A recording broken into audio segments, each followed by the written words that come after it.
It's radio theater for your soul. It's radio theater for your soul. Where storytellers gather around the mic. Come on, let's go. Live readings, traditional, contemporary, original, scripted plays, film, and poetry. The storytellers gather around the mic to be with your host, Miss Shanice C.L. Coleman, a.k.a. Courageous Love, always just a cut above. Yeah. Radio theater for your soul. It's radio theater for your soul. Yeah. Where storytellers gather around the mic. Storytellers.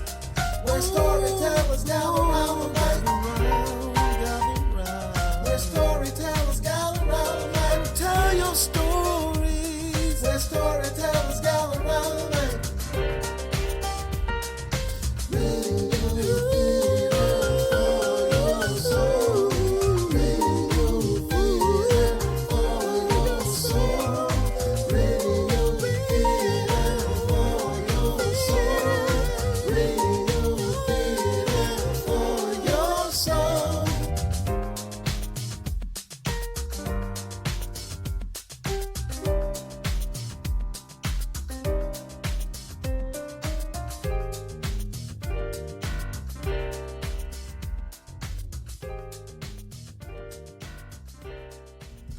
Hello, Radio Theater for Your Soul audience. Thank you so much for tuning in and welcome to my Season 8, the summer series of my radio show. It's 2022.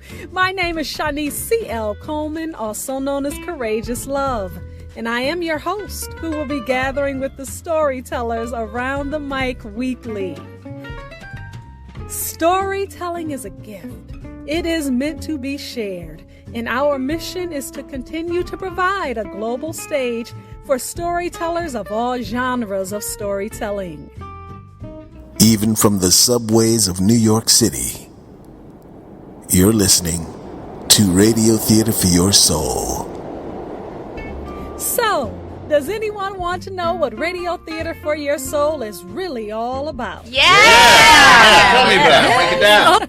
Well, I'll tell you. In a nutshell, it is all about storytelling and storytellers, featuring unique voices, the written and or unwritten words during this broadcast, podcast, episode, show, whatever you prefer to call it. I call it internet radio, our global stage, our gathering place around the mic that virtually replaces the baobab tree, where all kinds of stories continue to be shared. So please stay tuned.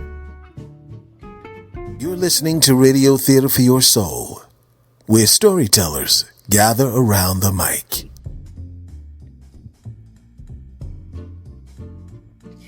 Gathering around the mic to share their voice, to share another great story, is our featured storyteller. Enjoy. Tragedy to Purpose, Finding My Voice. Hi everybody, my name is Elaine Crosby, and I am an American Sign Language influencer, educator, interpreter, executive producer, talent, and author. I am also the founder and CEO of Sign With Me Incorporated. The most popular question I'm asked as a hearing person who has assimilated into the deaf community is, how did you become interested in sign language? What's really behind that question is whether the motivation for my interest in the deaf community is in any way connected and inspired by someone in my family or any relationship with a deaf person. My answer to this all-important question is generally, it was God-inspired. The fact is, I have no family members who are deaf. And at the time of my introduction to ASL, I had had no previous encounters with a deaf person at all. I was drawn to American Sign Language by the spirit of a universal language. That universal language being music. I thought that by combining music with dance and sign language would be a beautiful expression of art to convey meaning and inspire others to worship. It was the spirit of music that lured me to the rhythm of the language and expression, which later exposed me to the users of the language, then would inspire me to immerse myself fully in learning the language and acquiring the knowledge of it, and understanding and appreciating the richness of the deaf community. This was, my goodness, back in 1996, over 26 years ago. Now, understand at the time, I didn't make the connection that there was a deeper reason for my motivation, a deeper reason that goes beneath the surface of what I thought to be my own choice, only to learn it was destiny calling me to purpose.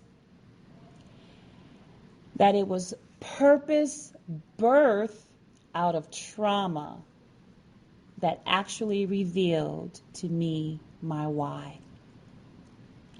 I want to share with you my story, the story of a hearing girl who lost her voice only to regain it in a world without sound. Hear my story. I was born in the late 60s and raised in Jordan Downs, Watts, called PJs, projects. My birth father was a community advocate and leader of the Sons of Watts. He also was one of the founding members of the Watts Health Foundation located on 103rd in Wilmington. He was also a drug dealer. My birth mom was a dancer in a local nightclub where she and my father met, married, and soon gave birth to my older brother and me. My mom was 19 and my dad was only 18 years old when they married. Around the age of 2 years old, my dad became frustrated with the neglect he saw my mom showed us and took me and my brother, who was 4 years old at the time, to be raised by his mother in Watts. I remember the address to this day, 2141 East 101st Street, off 101st and Great. My grandmother was also a community advocate and leader of the Mother of Watts. She even campaigned for Maxine Waters' election to her first seat on city council. My brother and I lived with my grandmother, who we affectionately called Mama, her husband, Jesse, who we called Pawpaw, my dad, and his 4 younger siblings. My dad was the eldest of Mama's kids. My dad and the second born, my aunt, shared the same father, while the third born uncle and the youngest aunt had different dads. The youngest child, being the only child of my pawpaw and mama, she was closest to my age. And so we had about 8 years apart. She's 8 years older than I. By the time I was 4 years old, my dad was murdered. The account I heard from my uncle was that my dad had thrown a birthday celebration on the day after his birthday at his apartment. The next day, he was found unresponsive on the floor, and my uncle and his friend found my dad. My dad had been slipped a Mickey, a fatal dose that killed him. My most fondest memory I cherish of my dad is how he would pick me up and spin me around, kiss my cheeks, smashing his puckered lips into my jaw, shaking his head from side to side, and proclaiming, "This is my baby girl." After my dad's death, I recall my mom coming to visit and my brother from time to time. She would always be laced, looking glamorous, and was so pretty in her fur coats, fur hats, wigs, tight dresses, high-heel shoes, long painted nails, eyelashes, and smoking Tarrington cigarettes. Sometimes she would stay with us for a few weeks and then back to her life.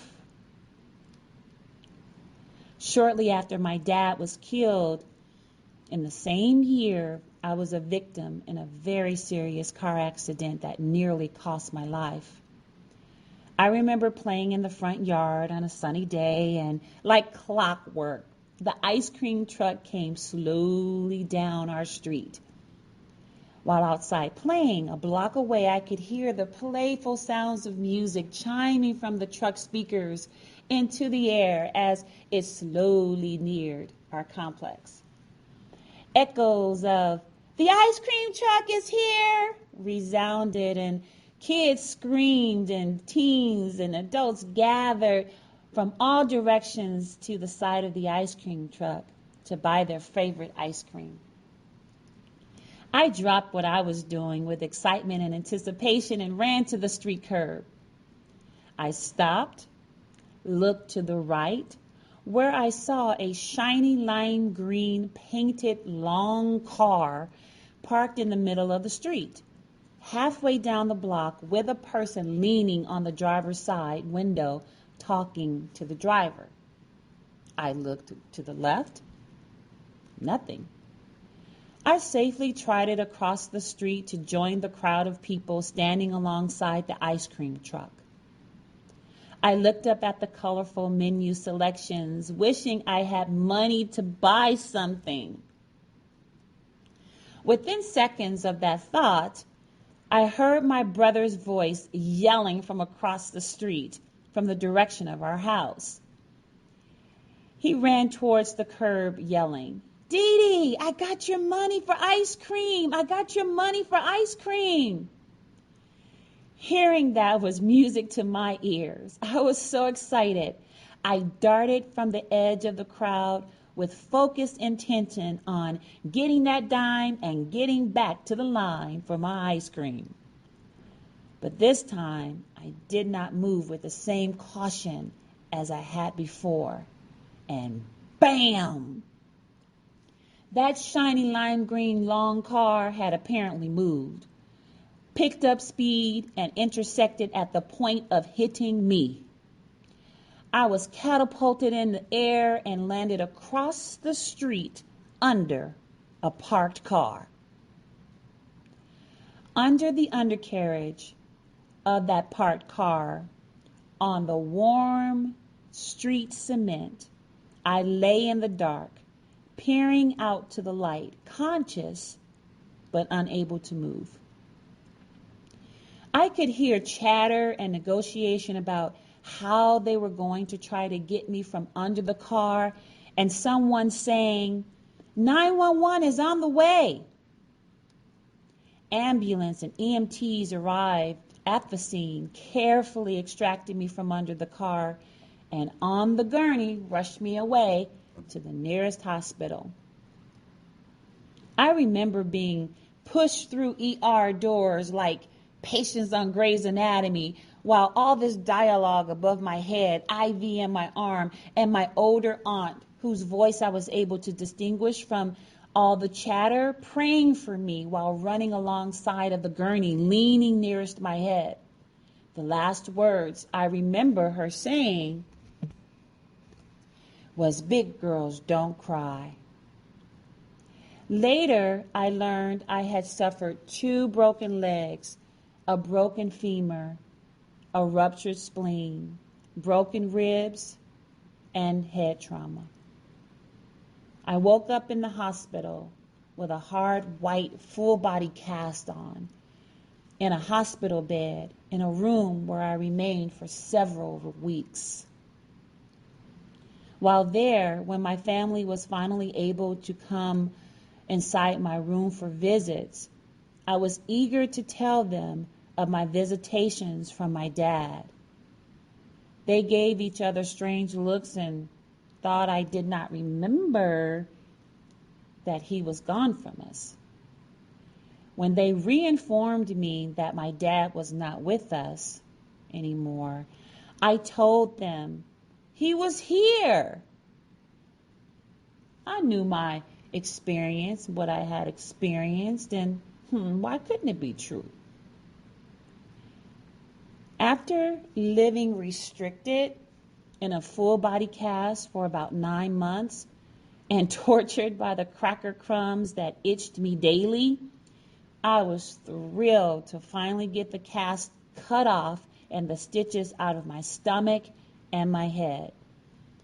I learned how to walk again, regained my full strength in my legs, and my hair began to grow back. By the doctor's admission, I made a miraculous recovery by the grace of God. I was so excited when they took that hospital bed from the living room and I could finally sleep again in my own bunk bed in my bedroom upstairs with my brother and my aunt. About another year or so later, you would never have known I was ever in an accident. I was back in school with my peers, happy-go-lucky, athletic, playful, and loved attention. When I was about 7 years old and in the 2nd grade, my papa began to give me a different kind of attention. Mama didn't drive, so daily papa drove her to work and picked her up at 5:15 p.m. sharp from the Employment Development Department building, EDD, on Broadway. At first, my brother and I used to fight over who would ride because Papa would only allow one of us to go. Plus, each of us wanted to be the first to choose the snacks Mama would bring home from work every day to give us a treat. I mean, she would have a grocery bag full of goodies. Big, large bags of Doritos, cans of Pringles, different candies, Chips Ahoy cookies. Oh my gosh, you name it. And we would have our own bag. We did not have to share it. On the ride, Papa would make sure I was buckled in, snug, right next to him on the middle front bench seat of his car. While driving, he would often put his hand on my leg and rub up and down. The ride sometimes seemed really long, but the expectation of what Mama had in her goodie bag was worth the discomforting, odd touches from Papa. As Mama approached the car, I gladly unbuckled my seatbelt and jumped into the back seat. Hi, Mama. What'd you get us today? Till this day, I love me some Pringles and Doritos. I relished the moments I got to get my treats first. Strange car rides led to strange night visits. Why is this cigarette butt next to my bed? Why is the cigarette butt in my bed? I sense you. I smell you sitting on the floor next to my bed. Pretending to stay asleep, afraid to say anything or move. Why are you touching me? Strange night visits led to trips down the stairs for refrigerator treats, to sitting on his lap for show and touch. One night, after another strange visit, I finally worked up enough courage to share what was happening to me, to my younger aunt, who had just come in from a party and was loading something into the washer downstairs. I went downstairs. I approached the washroom sink while she added clothes, and I told her everything. She was shocked and angry at the same time. She said, "I'm telling Mama." She ran up the stairs to Mama and Papa's room, knocked on the door. The next thing, she was running back down the stairs, telling me to tell Mama exactly what I told her. She stood next to me, and from the top of the stairs emerged Mama in a nightgown, walking down the stairs slowly.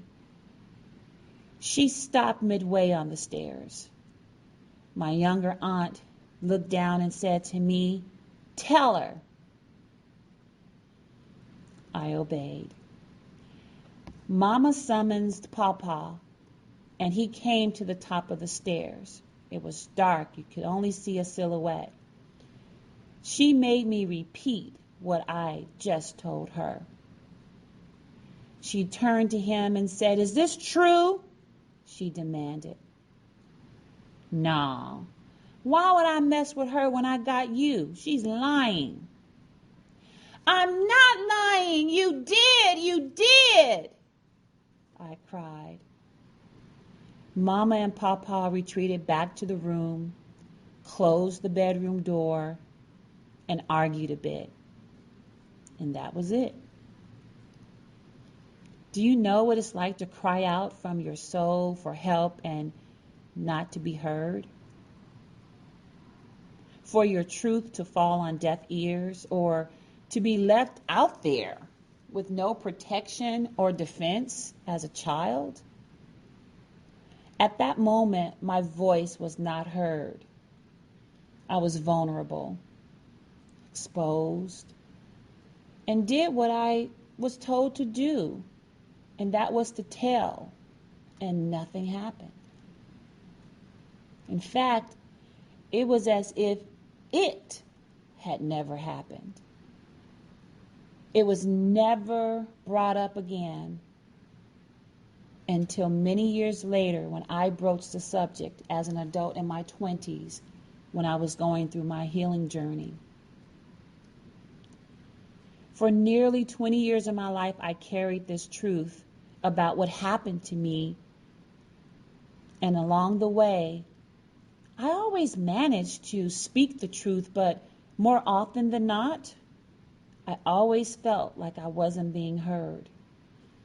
And that transitioned into not being heard in school, not being heard in my relationships, not being heard in my marriages, etc. Through my healing journey, I found forgiveness for my father for leaving me so soon, forgiveness for my mother who chose not to raise me, forgiveness for my grandmother for failing to protect me, forgiveness for my grandfather who violated me. How does all this connect to the deaf community? You're probably asking yourself. Well, after being exposed to sign language, I had an encounter with a member of the deaf community that changed my life. I had joined a sign language ministry group at my local church. Our sign group, we were called Signs of Shabbat, which means fervent praise. And we were asked to perform a concert for Philadelphia Deaf Church in Los Angeles. It was a mini concert, and I was a lead signer of the group, and I signed probably 4 or 5 of the songs that we actually signed. And after a compelling sign performance, a young adult male approached me. He started signing to me, but I was unable to navigate an appropriate exchange with him. I only knew the lyrics to the song. Oh my God. I didn't know sign language like that. And that right there was my defining moment. It also reminded me of my childhood where I attempted to express myself and was not heard. You may not see how one thing has to do with the other, but from that moment, I vowed to focus my attention on learning the language, learning about the people, and to find ways to serve and work with them. Everyone deserves to be seen. Everyone deserves to be felt. Everyone deserves to be understood. That part of me that experienced childhood trauma longed to be seen in a way that was not for misuse or abuse, felt in a way that was not sexualized, and heard in a way that moves one to positive action. My gravitation toward the deaf community was the relatability in the fact that here's a community of people that don't necessarily need our help, but need our understanding, our appreciation, our respect, and a call to action that is equitable. At my very core, I wanted that for myself. And I found a community of people that inherently wants the same thing. The educator, nurturer, and advocate in me found a way to give from a place that I needed fulfillment. On my journey, I have learned the way to fulfillment is to give everything that fills you. What that means to me is if you want happiness, make others happy. If you want love, show love to others. If you want a voice, create opportunities for others to have a voice. I realized I am not the only hearing person who is looking to find their voice, but a whole group of people that are fighting every day to find theirs. When you look at what I have accomplished, all the things I have done, all the things I continue to do, and all the things I aspire to do for and with the deaf community, you see a fingerprint and evidence that shows my interest to bring awareness and to advocate for voices to be heard. To me, sign language is a visual language that takes your heart to see. And the deaf community, a group of people that takes your heart to love. It is innate in all human beings the need to communicate. So many people are talking but are not saying anything of value. So many people are hearing but not listening. So many people are listening but do not understand or take action. We must all learn to listen and listen to learn. I am so, so grateful. I have found another way to communicate. And in finding another way to communicate, I have found the deaf community. By serving the deaf community, I have found my voice. Not only do I now know how to listen with my ears and with my hands, but I now know how to listen with my heart.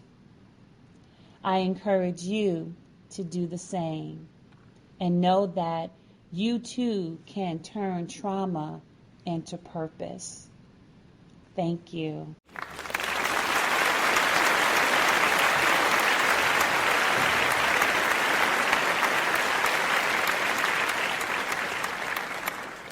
You're listening to Radio Theater for Your Soul with your host, Shanice C.L. Coleman.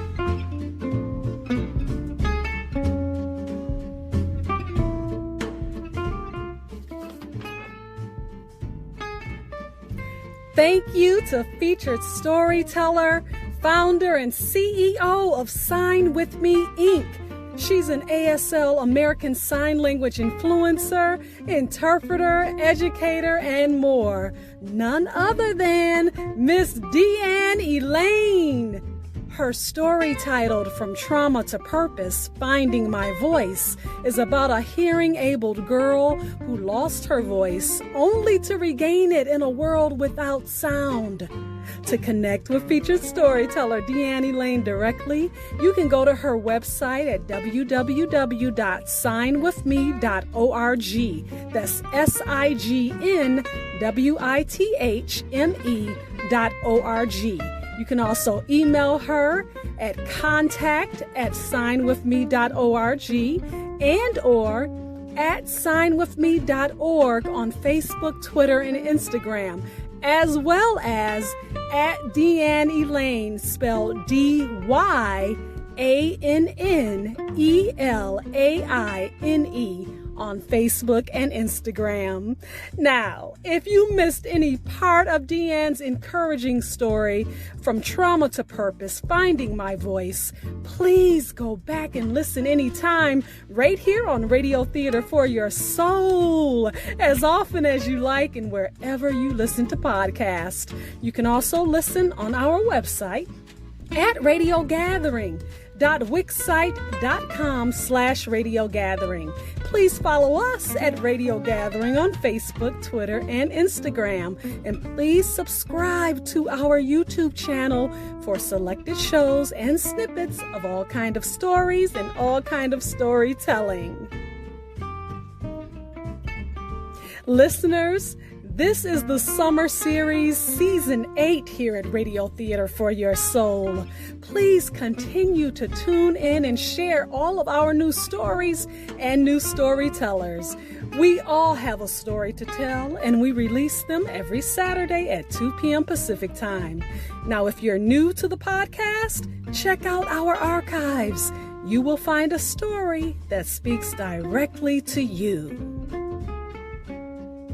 And finally, I sign off weekly with a poem, or what I call a poetic offering.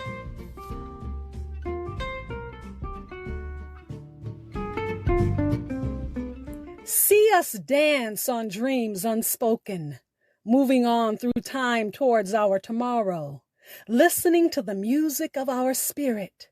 Can you hear our song?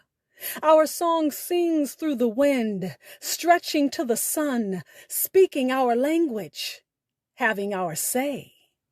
Do you hear our song? Our song is ancient as the pyramids, new as the morning after today's journey towards tomorrow. Our song is the ripple in the ocean as we walk across its surface, balancing with the breeze. Our song is reaching new heights as we climb beyond the mountaintop. Do you hear our song? Can you see our dance of passion, bending limbs of humbleness? Our dance moves innocently, someplace between bondage and freedom, between birth and transition. Our dance of confidence leaping over fire to the silent rains of stillness. Our dance runs quietly through stillness. Can you see our dance? We are having our say without a word spoken, having our say like revolutionaries of the next 1,000 years, paying homage to Marcus, Malcolm, and Martin, paying homage to those who speak with their eyes and arms, hips and legs, standing on toes tip, speaking our language. Are you listening? Are you listening? We are having our say. That poetic offering is titled Hear Us, See Us, Know Us, written by yours truly. This is Radio Theater for Your Soul, where storytellers gather around the mic. I am Shanice C.L. Coleman, also known as Courageous Love. Thank you to God, the Most High. Thank you to my family, friends, ancestors, and you. Thank you so much for listening. It's Radio Theater for Your Soul. It's Radio Theater for Your Soul. Where storytellers gather around the mic. Come on, let's go. Live readings, traditional, contemporary, original, scripted plays, film, and poetry. The storytellers gather around the mic to be with your host, Miss Shanice C.L. Coleman, a.k.a. Courageous Love, always just a cut above. Yeah.